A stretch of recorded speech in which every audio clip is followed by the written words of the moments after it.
सर्वशक्तिमान नारायण के अवतार भगवान श्री कृष्ण आखिर क्यों पैर के तलवों में तीर लगने से ही परम धाम को चल दिए। बड़े बड़े राक्षस महायोद्धा भी जिनका कुछ न बिगाड़ पाए, उनको एक व्याध ने अपने एक ही बाण से आहत कर दिया। आखिर क्या कारण था जो कि एक सामान्य सी चोट से ही भगवान श्री कृष्ण आहत हो गए। उनके तलवों में ही बाण लगने से, एक साधारण सी चोट से भगवान श्री कृष्ण ने अपने परम धाम को जाने का कारण बना लिया। यह ऋषि दुर्वासा का श्राप था या वरदान? इसके साथ साथ यह भी जानिए आखिर क्यों दुर्वासा ऋषि ने घोड़े की जगह लक्ष्मी स्वरूपा महारानी रुक्मिणी से अपने रथ को खिंचवाया। जय श्री राम। चैनल लोक रंजन प्रेरक प्रसंग में आप सभी का बहुत बहुत स्वागत है। महाभारत के भीषण युद्ध के उपरांत जब समस्त कौरवों का विनाश हो चुका था, तब गांधारी पुत्र मोह तथा क्रोधवश भगवान श्री कृष्ण को भी उनके यदुवंश के विनाश हो जाने का श्राप दे दिया था, जिसे भगवान श्री कृष्ण ने सहर्ष रूप से स्वीकार कर लिया था। महाभारत युद्ध के पश्चात जब 36वां वर्ष प्रारंभ हुआ और श्राप के फलित होने का समय आया और यदुवंश के सभी वीर योद्धा आपस में ही लड़ने लगे, तब भगवान श्री कृष्ण ने भी उन्हें समझाने का बहुत प्रयास किया, परंतु अपने बल और मदिरा के नशे में उन्मत्त होकर यदुवंशियों ने श्री कृष्ण की भी एक ना सुनी और अपना ही सर्वनाश करने लगे। तब भगवान श्री कृष्ण वन में जाकर ध्यान योग में लीन हो गए। तभी एक व्याध अर्थात शिकारी द्वारा चलाया गया एक बाण भगवान श्री कृष्ण के पैर के तलवों में लगा और उसी को माध्यम बनाकर भगवान श्री कृष्ण परम धाम को चले गए। आखिर तलवों की चोट से ही भगवान श्री कृष्ण क्यों आहत हुए, इसके संबंध में महर्षि वेदव्यास द्वारा रचित महाभारत में एक प्रसंग आता है कि जिसमें भगवान श्री कृष्ण स्वयं अपने पुत्र प्रद्युम्न को ऋषि दुर्वासा से संबंधित इस घटना को सुना रहे हैं और इसके साथ साथ ब्राह्मण की पूजा और सेवा का महात्म्य भी बता रहे हैं। एक बार ऋषि दुर्वासा ने एक गरीब कृषकाय ब्राह्मण का वेश बनाया और भगवान श्री कृष्ण की परीक्षा लेने के लिए द्वारिका चल दिए। फटे पुराने कपड़े पहने, हाथों में एक बेल का डंडा लिए पूरे द्वारिका में घूमने लगे और सभी चौराहों, धर्मशालाओं और मंदिरों के पास जाकर ऊंचे स्वर में लोगों से कहने लगे कि इस द्वारिका नगरी में कोई ऐसा पुरुष है जो मेरी सेवा कर सके और अपने घर में मुझे सत्कार पूर्वक ठहरा सके, बिना मुझे क्रोध दिलाए मेरी सेवा कर सके। यदि सेवा सत्कार में थोड़ी सी भी त्रुटि होती है तो वह मेरे क्रोध का भाजन बनेगा। मुझे बिना क्रोध दिलाए अपने घर में कौन ठहरा सकता है। दुर्वासा के इन वचनों को सुनकर पूरी द्वारिका में किसी भी नागरिक की यह हिम्मत नहीं हुई कि वह जोखिम भरे इस चुनौती को स्वीकार कर सके। धीरे धीरे यह बात पूरे द्वारिका में फैल गई और भगवान श्री कृष्ण तक भी पहुंची। भगवान श्री कृष्ण स्वयं आगवानी करने पहुंचे और आदर पूर्वक ऋषि दुर्वासा को अपने महल में ले आए और उनका स्वागत सत्कार करने लगे। ऋषि दुर्वासा कभी भोजन बनवाकर खाने से मना कर देते और कभी इतना खा लेते कि उतने भोजन में हजारों लोग खा सकते थे।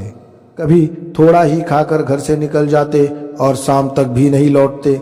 जब तक वह नहीं आते तब तक भगवान श्री कृष्ण द्वार पर ही खड़े रहकर उनकी प्रतीक्षा करते रहते। ऋषि दुर्वासा कभी जोर जोर से हंसने लगते तो कभी अचानक ही फूट फूट कर रोने लगते। कभी बच्चों के समान हो जाते तो कभी एकदम गंभीर हो जाते। एक दिन उन्होंने अपने शयन कक्ष के सभी सैयाओं और बिछौनों को तथा उनकी सेवा में रहने वाली कन्याओं को भी जलाकर भस्म कर दिया और चुपचाप वहां से भाग गए। फिर भगवान श्री कृष्ण के पास जाकर बोले कि हे कृष्ण, मैं खीर खाना चाहता हूँ। भगवान श्री कृष्ण तो अंतर्यामी थे, वे पहले से ही जानते थे कि ऋषि दुर्वासा अब खीर खाने की इच्छा करने वाले हैं, इसलिए महारानी रुक्मिणी को उन्होंने खीर बनवाने का पहले ही आदेश दे दिया था।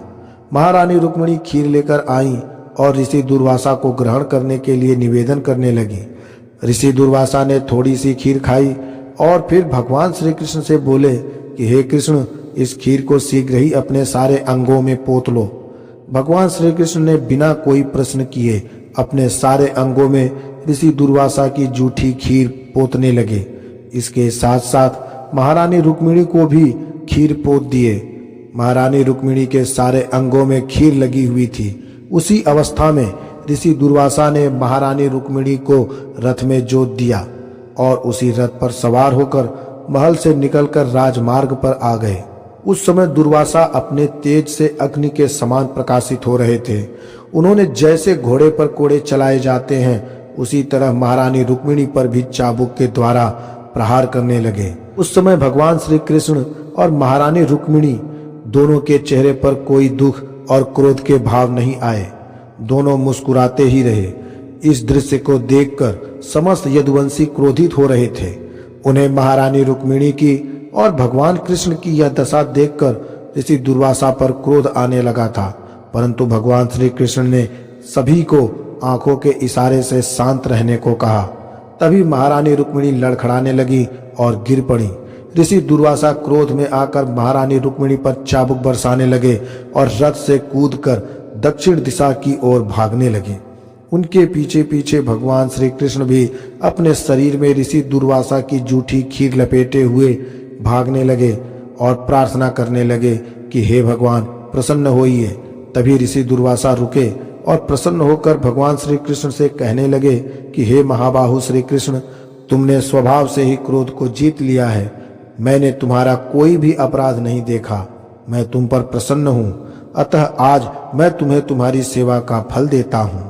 जब तक देवताओं और मनुष्यों का अन्न में प्रेम रहेगा तब तक जैसा अन्न के प्रति उनका भाव या आकर्षण होगा वैसा ही तुम्हारे प्रति भी भाव आकर्षण बना रहेगा।